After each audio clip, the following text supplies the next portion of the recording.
So, die primären Glaskörpertrübungen sind schwer darzustellen und deswegen auch schwer mit dem Patienten zu besprechen. Patients with this disease, vision degrading myodysopsia, suffer as much as patients with macular degeneration.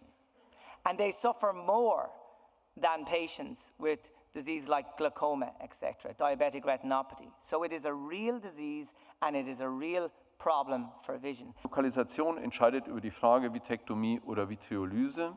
Und in beiden Fällen können Sie die Wartezeit auf die Therapie natürlich jetzt mit zum Beispiel VitroCap überbrücken.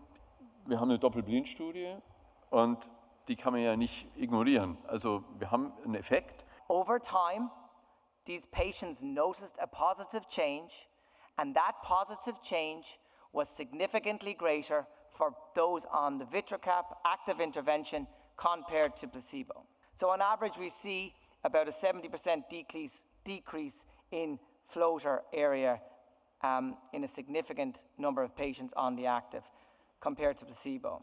And we're able to see an improvement in contrast sensitivity following 6 months intervention. And those improvements in vision were correlated with their subjective, how they felt about their vision, but also mirrored perfectly well with our imaging assessment.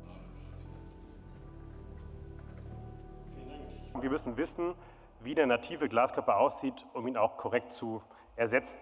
Und wenn wir einen Glaskörper entfernen, entfernen wir auch dessen Funktion. Der Glaskörper ist ein Hydrogel. Sie ersetzen dieses Hydrogel mit Gasen und Silikonölen. Das hat auch seinen Reiz und auch seine Effektivität, aber auch, wie Sie wissen, die Komplikationen.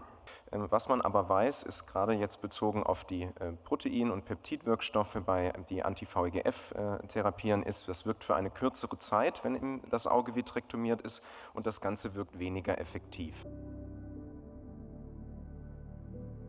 Im Glaskörpersatz brauchen wir auch meiner Meinung nach die Zellen, um dann nicht nur einen materialbasierten Effekt zu sehen, sondern auch dann wirklich einen authentischen Glaskörperersatz. Chelozyten gehören zu den ortsständigen Zellen des angeborenen Immunsystems im hinteren Augenabschnitt, und sie sind vor allem hier in der Glaskörperrinde lokalisiert, also an der Grenze zwischen Glaskörper und Netzhaut, und das ist auch der Ort, wo die meisten vitreoretinalen Grenzflächenerkrankungen entstehen.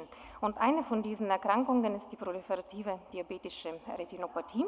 Und wir vermuten, dass Chelozyten einen solchen bisher unbekannten Faktor darstellen.